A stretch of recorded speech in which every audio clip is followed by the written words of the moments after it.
It was a night like any other, or at least that's what I thought. The laughter, the clinking of glasses, the warm hum of conversation.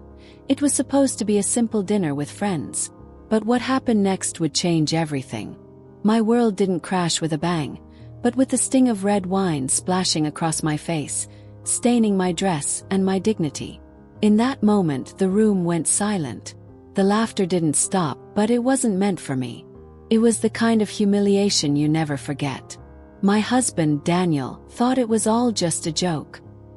His friends, some of them at least, awkwardly shifted in their seats, unsure if they should laugh or look away. But I knew then, this wasn't just a moment of thoughtless cruelty. It was the tipping point. Something inside me shifted, and I wasn't the same person anymore. I always told myself I could handle it. The little remarks Daniel made when I spoke about my photography business, the jokes at my expense, the dismissive glances when I tried to voice my opinion. It was always just a joke, wasn't it? He'd say, "You're too sensitive," as though my feelings didn't matter. But that night, that night I saw it clearly. For years I had been the joke. I had been the one who smiled and laughed when it was easier to stay silent. I had been the supportive wife, the woman who stood by, quietly enduring. But that night something broke. When the red wine hit my face, it wasn't just a drink. It was everything I had been holding inside, all the pain, all the little sacrifices, and all the ways he had made me feel less than I was. I didn't cry. I didn't yell. I didn't even flinch. I simply stood up, wiped the wine from my face, and walked away. I left that restaurant not because I had no fight left in me, but because I realized that the person I was trying to please wasn't worth the effort anymore. That night I made a list of everything Daniel had ever done to me. And for the first time, I wasn't trying to make excuses for him. I wasn't trying to justify his behavior. I was finally ready to do something about it. This is the story of how I stopped being the victim in my own life. How I found the courage to walk away from everything I thought I knew. This is not just a story about revenge.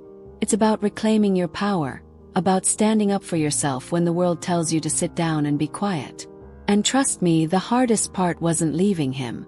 It was walking away from everything I had been told was my reality. But when I did, everything changed. It started off as just another evening, or so I thought.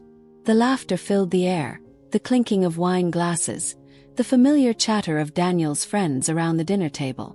We were celebrating, or at least that's what I tried to tell myself. But in a split second, it all shifted. As I sat there, casually engaging in the conversation, Daniel suddenly grabbed his glass, raised it high, and then, without warning, poured red wine across my face. The room went quiet. Time seemed to freeze as the wine soaked into my dress, the sticky warmth spreading across my skin, the sharp scent of alcohol and ripe berries filling my nose. For a moment, I couldn't even speak. All I could hear were the gasps of those around us, followed by the uncomfortable silence. And then came his laughter. A loud, mocking laugh that felt like it echoed in every corner of the room. "Why are you always acting like such an idiot?" Daniel smirked, swirling the remaining wine in his glass. It wasn't just the shock of the wine or the embarrassment of being drenched in front of his friends. It was the way everyone, including Daniel, seemed to dismiss my pain. No one stood up for me. No one even said a word. They all just stared, waiting to see how I would react. And I could feel it, the weight of their gaze, the judgment, the quiet whispers that followed. This wasn't the first time Daniel had humiliated me, of course. It wasn't the first time he'd belittled my ideas in front of his friends, laughed at my hobbies, or brushed off my thoughts as if they didn't matter. But that night, this time, it was different. That's when I realized something that had been building for years. My worth didn't matter to him. He had spent years making me feel small, insignificant. And for the first time, I wasn't going to let him get away with it anymore. I could still hear the laughter ringing in my ears, the sharp sting of red wine on my skin, but more than that, I could feel something deep within me shift. It was as if a door had slammed shut on all those years of putting up with his behavior. And suddenly, I wasn't the same person. I wasn't the quiet, apologetic wife who simply tried to keep the peace. I was someone else now. A woman who realized she deserved more than this. Looking back, this moment wasn't just about that glass of wine. It wasn't about the public humiliation in front of a few friends. It was the culmination of every little insult and dismissive glance that had built up over the years. Those small, subtle jabs Daniel made about my career, my ambitions, my passions, they all added up. Each one a brick in the wall he had built around me, each one telling me I wasn't good enough. But that night, as the laughter echoed and the wine soaked into my dress, I understood something. I was no longer willing to be his punchline. The last straw had snapped, and I could feel the weight of it in my chest. And in that moment of humiliation, I found my clarity. It's easy to tell ourselves that we can handle things, that we can brush them off because it's not a big deal. But this kind of public humiliation, where the person you trust the most reduces you to nothing in front of others, it doesn't just sting. It eats away at your soul little by little until one day you realize you can't take it anymore. The lesson here is simple though. It's a lesson I wish I had learned earlier. You should never let someone else define your worth. We often stay silent because we believe the lies we're told. We convince ourselves that we're the problem, that we just need to be better, try harder, fit into their world. But the truth is, the moment we allow others to make us feel small, we stop seeing ourselves for who we truly are. When I got home that night, everything felt like it was moving in slow motion. The sound of the front door closing behind me seemed muffled, as though I was walking through a fog. The weight of the evening settled on my shoulders, heavy and suffocating. I could still feel the warmth of the wine against my skin, the stickiness of it slowly fading away. But the humiliation, that lingered. I walked into the kitchen, turned on the light, and leaned against the counter.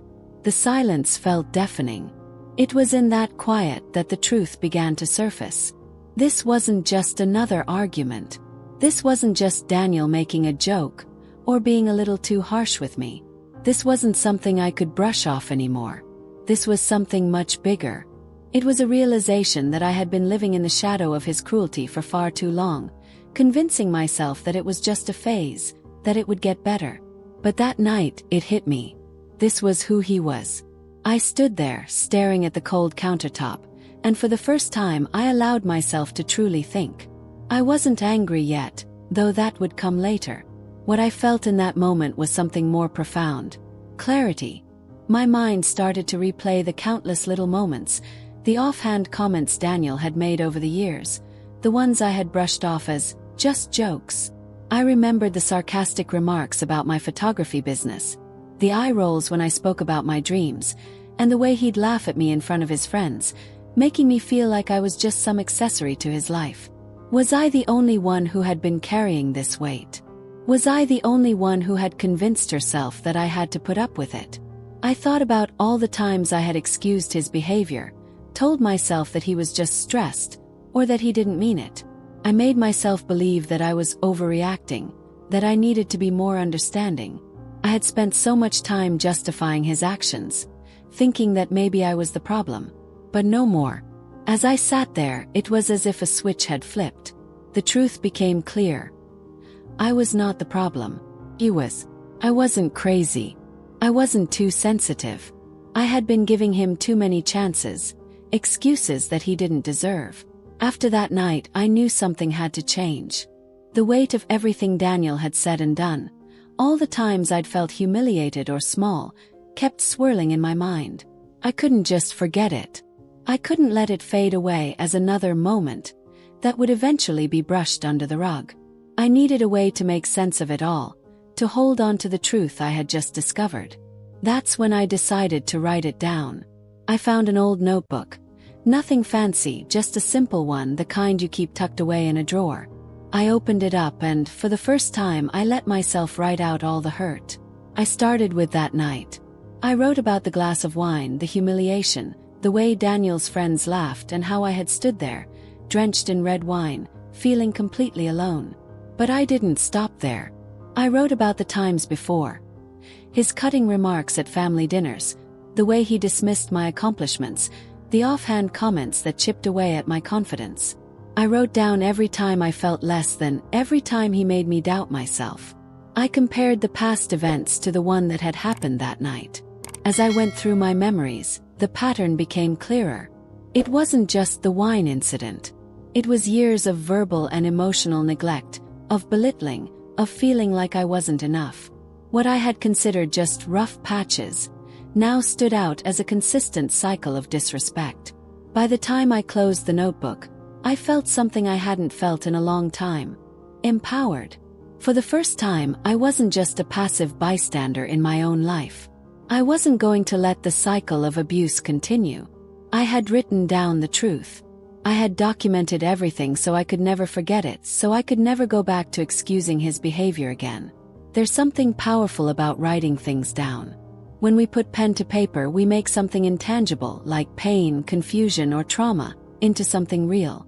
Writing down my experiences wasn't just about reliving the hurt. It was about taking control. I was no longer allowing my emotions to be dictated by someone else's actions. By writing it all down, I could see the patterns clearly, and that gave me the strength to break the cycle. Psychologically, it's an act of acknowledgement. We often try to forget painful experiences, hoping that by ignoring them, we can move past them. But in reality, by not confronting them, we let them linger, and they continue to hold power over us. Writing things down is a form of reclaiming that power. It's a way of saying, I see you. I'm not going to let you control me anymore. By putting everything in writing, I not only had a record of what had happened, but I also created a foundation for the change I wanted to see in my life.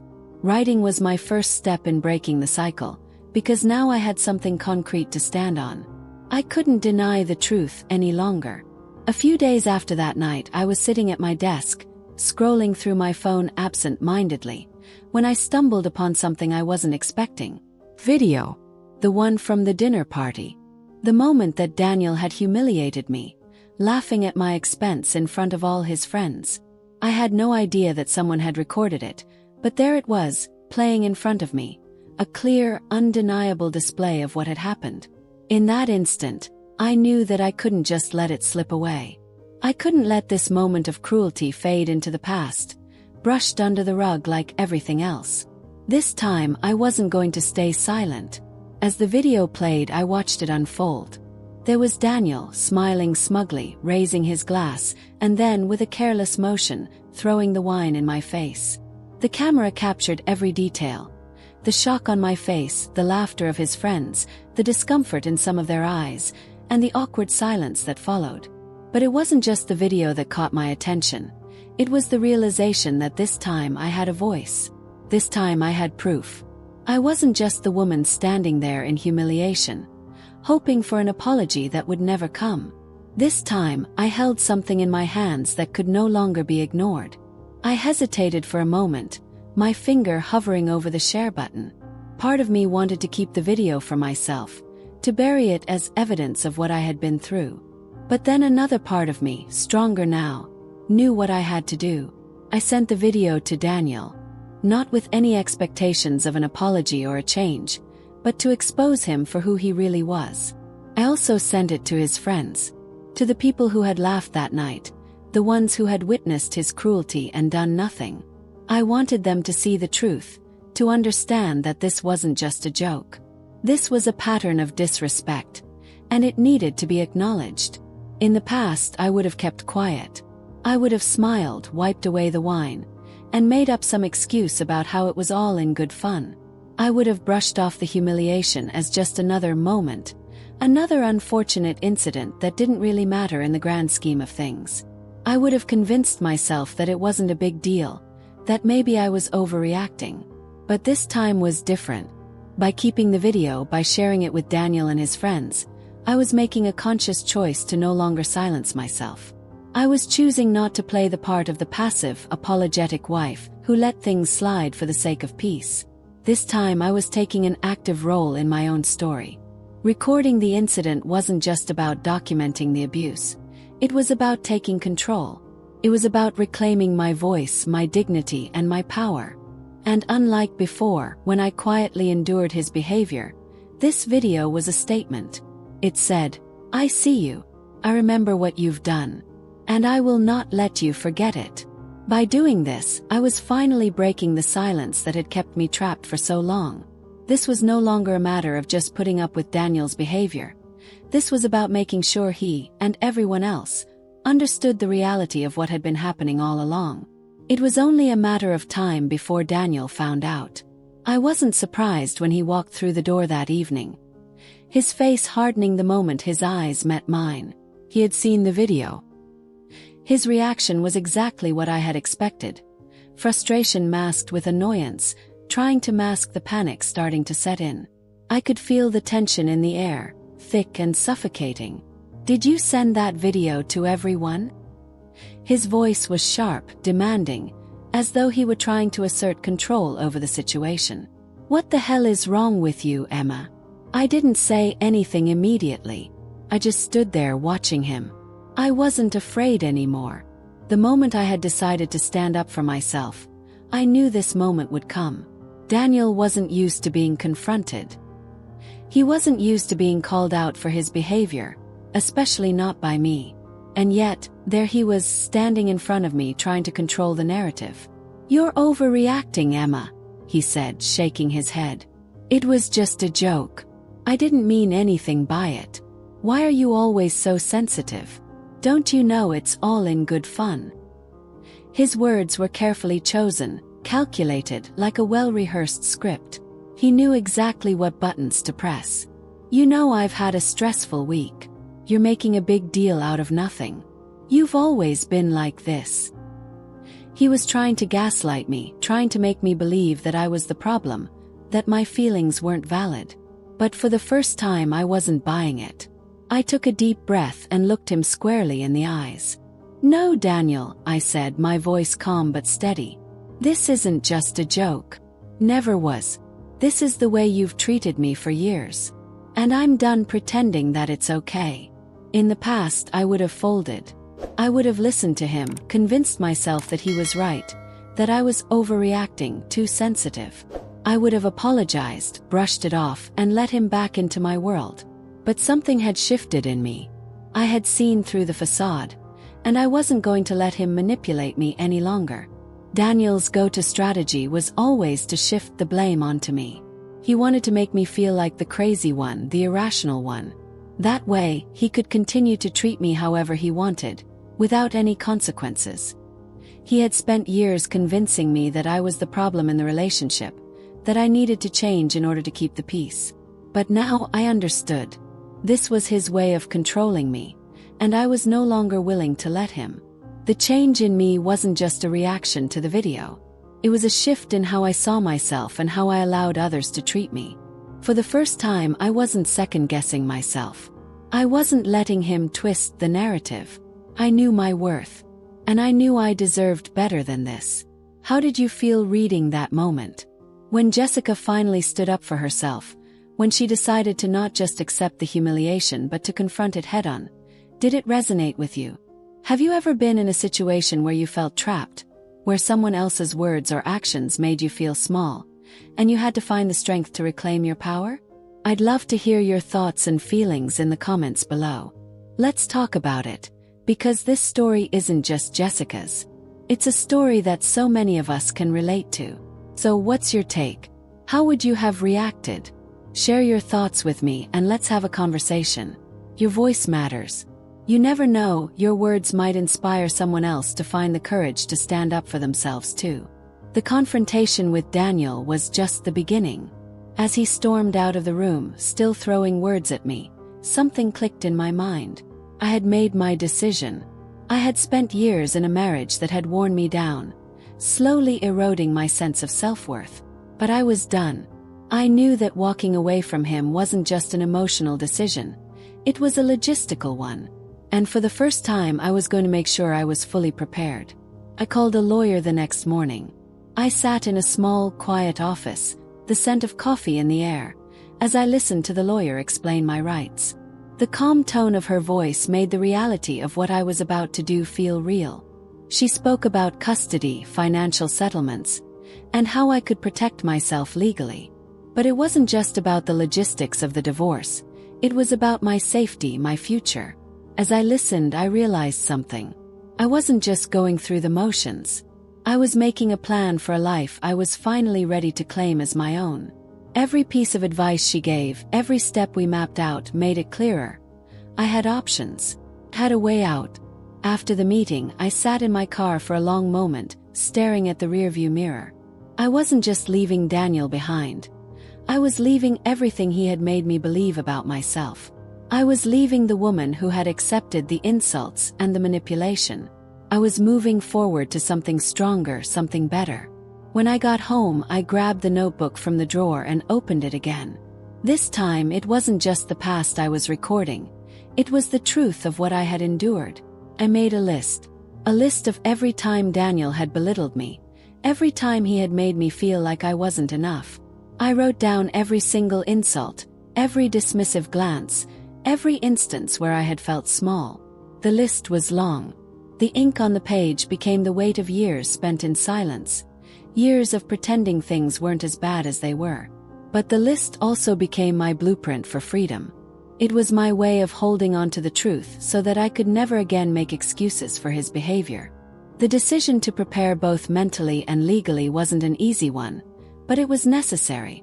When you're in a toxic relationship, it's easy to be swept away by the emotions, by the desire to keep things peaceful or avoid confrontation. But preparing yourself for what lies ahead, physically, financially, and emotionally, is crucial. The lawyer wasn't just helping me with the paperwork. She was helping me take back control of my life. It wasn't just about me anymore. It wasn't about the humiliation, the insults, or the years of emotional neglect. It wasn't about getting back at Daniel or making him suffer the way I had. It was about exposing the truth. It was about making sure that the behavior he had so easily gotten away with in private, his cruelty, his disregard for people, didn't go unchecked. So I did something that made me nervous at first, but in my gut I knew it was the right thing to do. I sent an email to Daniel's HR department. I sat at my desk, the cursor blinking in front of me as I opened a new email. I hesitated for just a second before I began to type. I knew what I had to say, but I needed to make sure it was clear, professional, and direct. I wrote out the details of the incident, the dinner party, the humiliation, the laughter. I explained that this wasn't an isolated event. It was part of a pattern of behavior that had been ongoing for years. I attached the video, showing exactly what had happened that night. My fingers hovered over the keyboard as I crafted the message. Asterisk, Dear HR Department. I hope this message finds you well. I am writing to report a troubling incident involving your employee, Daniel Marks. Attached you will find a video taken during a recent dinner event, where Mr. Marks humiliated me in front of his friends. This is not the first instance of his inappropriate behavior, and I feel it is important that this be addressed. I am not seeking revenge, but I do believe that actions like these should not go unnoticed, especially when they are reflective of a larger pattern of behavior. Thank you for your attention to this matter. Asterisk. When I hit send, I felt a weight lift off my shoulders, but a part of me couldn't help but wonder, was this the right choice? Was I just seeking revenge? Or was I doing the right thing, standing up for myself and for others who might not have the courage to speak out? Sending that email wasn't about seeking revenge. It was about ensuring that Daniel's actions had consequences. In the past, I had allowed him to control the narrative. He had made me believe that my feelings didn't matter, that his actions could be excused. But this time, I wasn't going to let him get away with it. Revenge would have been about making him suffer in a way that reflected my pain, about tearing him down in a personal, emotional way. But what I was seeking wasn't revenge. It was justice. Justice isn't about hurting someone the way they hurt you. It's about holding them accountable for their actions, making sure they understand that what they did wasn't acceptable. By sending the email, I was forcing Daniel to confront the reality of his actions, not just within our marriage, but in the wider context of his professional life. The truth was out, and there was no way for him to deny it anymore. The video wasn't just proof of what happened that night. It was evidence of the kind of person he had become, someone who used their charm and influence to manipulate others, to belittle those around him, and to hide behind the facade of a nice guy persona. It didn't take long for the ripple effects of that video to spread. What had once been a carefully crafted image of Daniel as the charming, well-liked professional quickly began to crumble. His reputation, built on years of smooth talking and backslapping, was suddenly under siege, and nothing could stop it. He lost his job first. A few days after I sent the email, Daniel was called in for an urgent meeting with his boss. I heard the news secondhand, but I could tell by the way people looked at him when he walked into the office that things had already changed. His colleagues, the ones who used to laugh at his jokes, now avoided his gaze. The phone calls stopped. The meetings that had once been filled with friendly banter now felt like uncomfortable silences. He had always been the life of the party, the guy who could make anyone laugh, who could charm his way into anyone's good graces. But now no one wanted to be around him.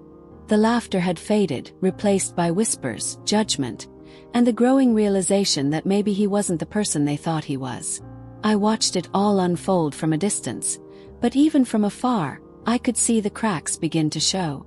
Daniel had always been so sure of himself, so confident that nothing could touch him. But now, the truth had shattered that illusion. It started with the phone calls from his boss. First, the polite "let's discuss this" meetings, followed by a cold silence. Then came the inevitable suspension. His boss made it clear that the company couldn't ignore the public scandal. I knew this would happen, but I didn't feel a sense of satisfaction. It wasn't about watching him lose everything.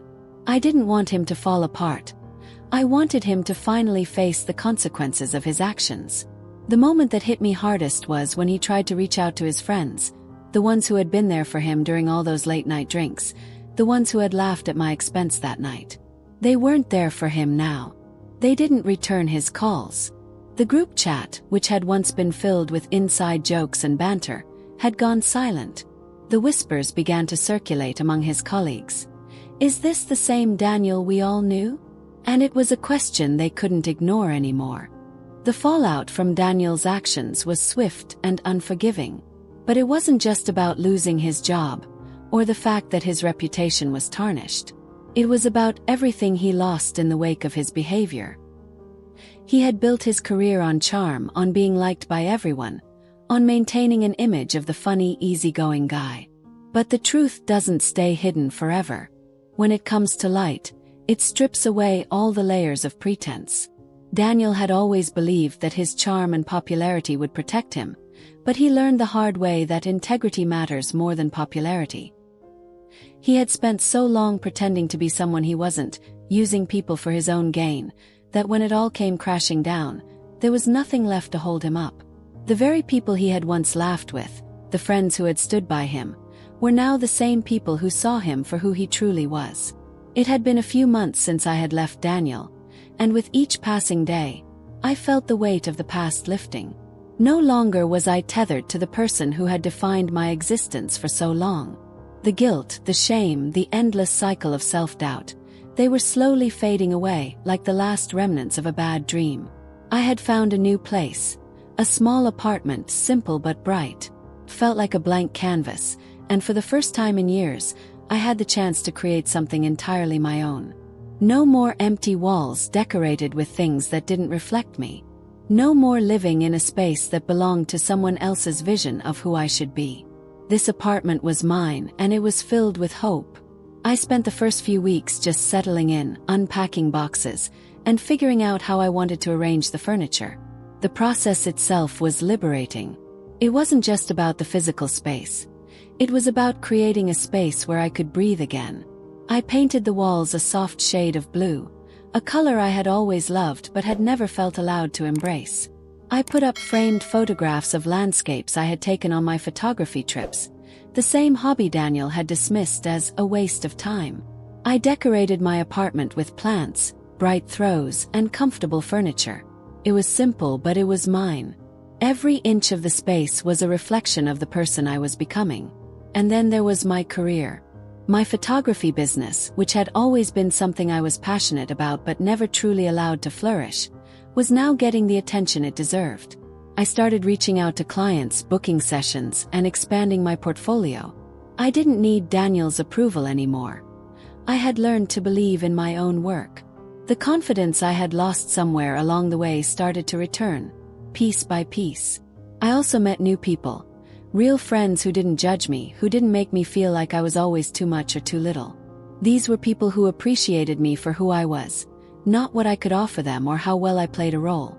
With each new conversation, each new connection, I felt myself becoming stronger.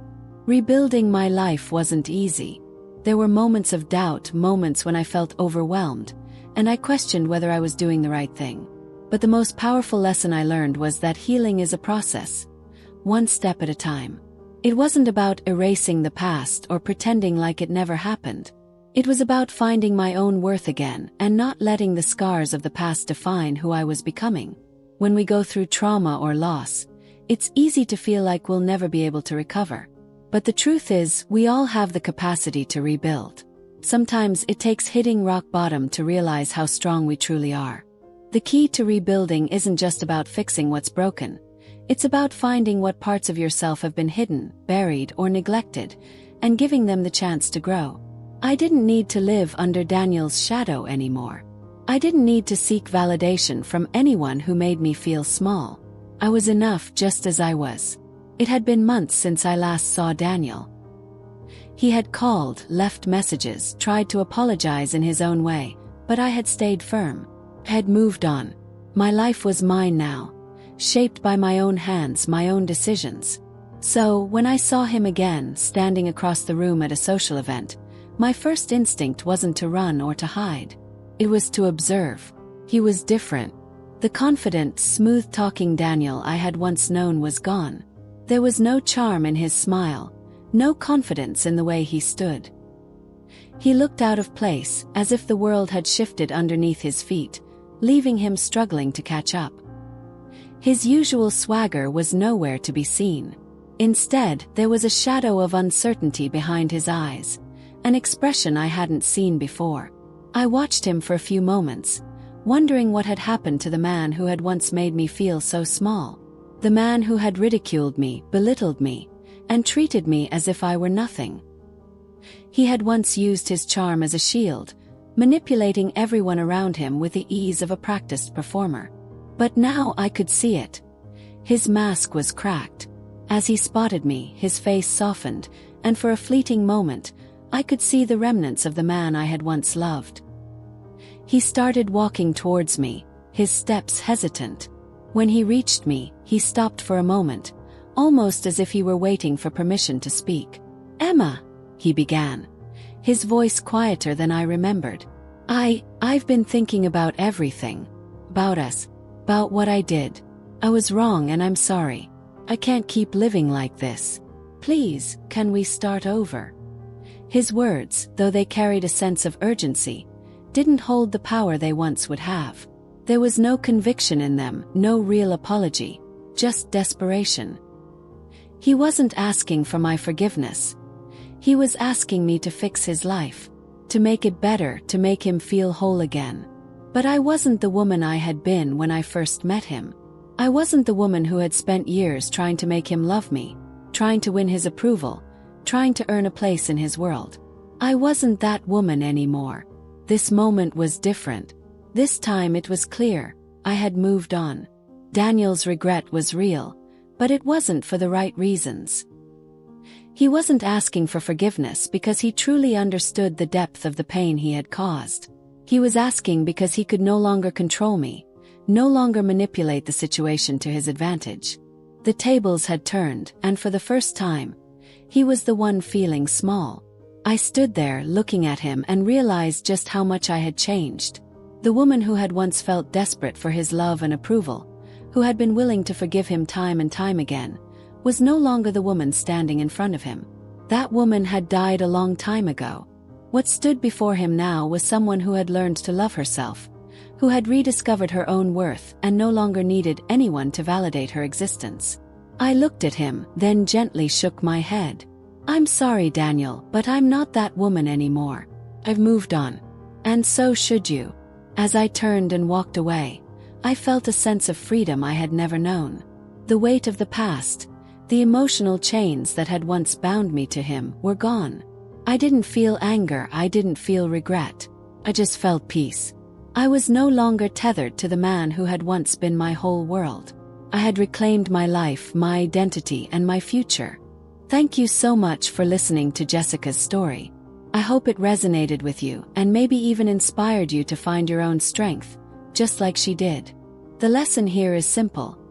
Never let anyone make you feel small or unworthy. Sometimes it takes a moment of clarity, a shift in mindset, to realize your worth and take control of your own destiny. I'd love to hear your thoughts in the comments below. How did this story make you feel? Have you ever experienced something similar? What was your biggest takeaway? Share your feelings with me and let's keep this conversation going.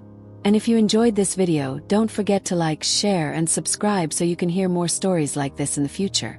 Thank you again for being a part of this journey, and I can't wait to see you in the next video.